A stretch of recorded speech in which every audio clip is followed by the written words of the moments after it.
So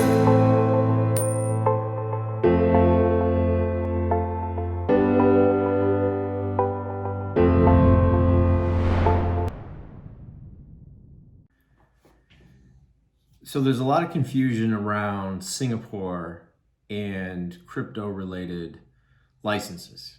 And most people that I talk to will point to the fintech license, which is a regulatory sandbox. And I've spoken about the regulatory sandbox before in relation to places like Hawaii, even Seychelles, right? Where it's not really a license, it's sort of this exemption from obtaining a license.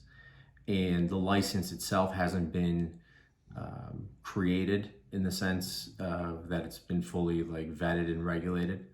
And Singapore has that, and it's great.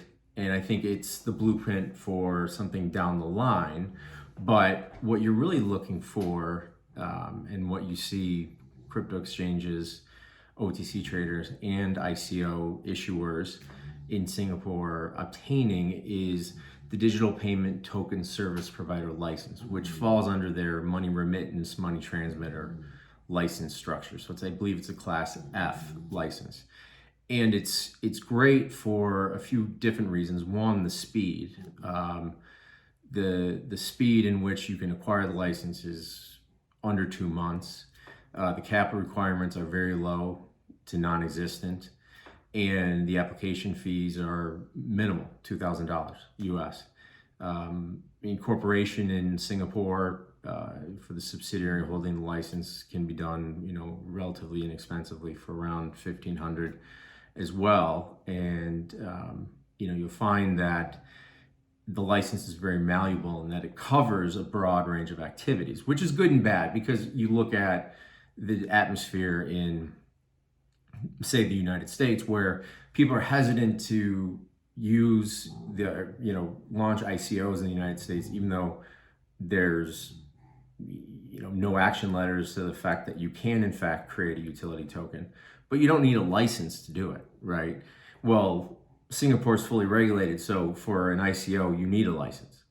But it's nice in the sense that, as opposed to, again, the United States, where you have to obtain 51 different state licenses, right, to run like a crypto exchange, there's just one license. And that license passports throughout Asia. And then you have different treaties and commonalities with Commonwealth nations like the UK, Australia, New Zealand that would effectively allow you to onboard customers from those nations as well. So I think it's an underlooked but very solid location.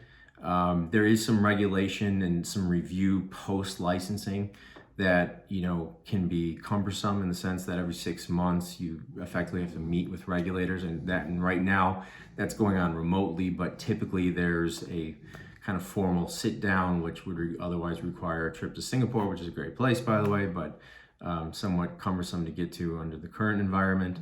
But all in all, I think when you compare it to like a Japan, or you compare it to Switzerland, right? The financial intermediary license, which has a capital requirement of 100,000 Swiss francs, it's really, you can't beat it in terms of speed, cost, and the flexibility, albeit that flexibility covers everything, including OTC trading and ICOs. So definitely interesting, but if you're going to run to regulation, which I've spoke about before, questioning whether that's the right move, kind of domiciling yourself where there is regulation versus places where there are not, it'd be one of my preferred locations. So check it out.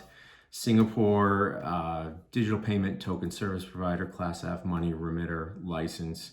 And if you have questions, definitely hit me up. Happy to answer them. It's Adam Tracy, TRACY.io, and I will talk to you soon. Thanks.